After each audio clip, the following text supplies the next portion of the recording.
Ada banyak yang kemarin-kemarin kan program infrastruktur yang nggak dimonitor. Ada WUS, ada LRT Jabodetabek, ada apa lagi. Itu sebetulnya programnya bagus, proyeknya bagus. Cuman nggak diawasi sehingga ketika ada masalah, nggak ada yang menangani. Akhirnya terjadi cost of run berpuluh triliun rupiah. Bapak, Ibu hadirin, di tengah global uncertainty, kita harus efisien. Presiden sudah memberi arahan, subsidi agar tepat sasaran, konsumsi lebih bijak, transformasi sistem kerja harus dilakukan. Ini bukan sekedar hemat, tapi ini soal economic resilience. Jadi, kalau saya mau jelaskan sedikit, di kepala presiden, kita sekarang sedang dalam kondisi survival. Jadi bukan business as usual. Semua resources yang ada kita akan pakai untuk memastikan ekonominya bisa tumbuh secara optimal. Jadi kalau Anda lihat ada satuan PKH di mana penggelapan penyelewengan di penggunaan hutan dan lain dibereskan, itu langkah presiden yang serius. Dia nggak mau lagi ada sumber daya alam kita yang dimanfaatkan, tapi returnnya untuk negara nggak bagus. Jadi itu akan dilakukan terus ke depan. Jadi saya tekankan di sini, kita dalam mode survival, Pak Dirut. Semua harus dijalankan semaksimal mungkin.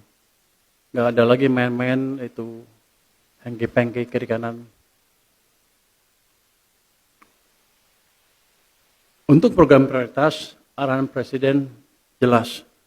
Ada 8 klaster program kerja prioritas nasional PKN. Kalau saya sintesiskan, utamanya infrastruktur, hilirisasi ketahanan energi, dan penguatan ekonomi daerah. Benang merahnya hanya satu, yaitu value creation dan industrial upgrading. Contoh konkretnya begini, misalnya dengan hilirisasi nikel, ekspor naik di dari raw ke proses. Tapi ini Pak Dirut, hilirisasi nikel kita gede-gedein, tapi yang untung perusahaan Cina.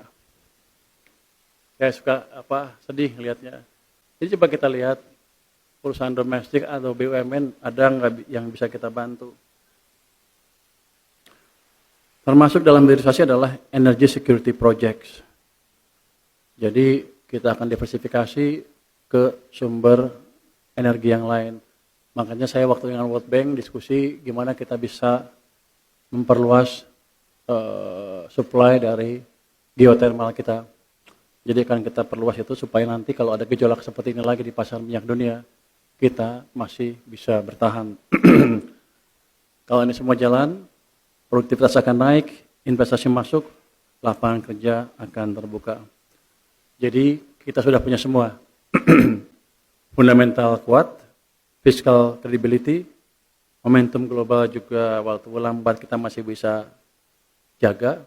Ingat, 90% dari ekonomi kita disumbangkan oleh domestic demand. Kalau pemerintah dan bank sentral bisa jaga domestic demand, prospek ekonomi Indonesia tetap akan baik walaupun global kacau balau. Ingat tahun 2009 waktu kita melihat hampir seluruh negara di keliling kita mengalami pertumbuhan negatif, kita masih bisa tumbuh 4,6%. Jadi Indonesia sebetulnya jago, cuman kurang berani mengakui kejagoannya. Kalau kita konsisten investasi tepat, leverage financing, disiplin dijaga, insya Allah hasilnya pasti kelihatan. Jadi terima kasih SMB sudah menjalankan simposium ini. Mudah-mudahan hasilnya bagus dan saya minta jangan cuma studi kertas aja. Kasih masukan yang nyata ke pemerintah sehingga kita bisa implementasikan secepatnya. Terima kasih.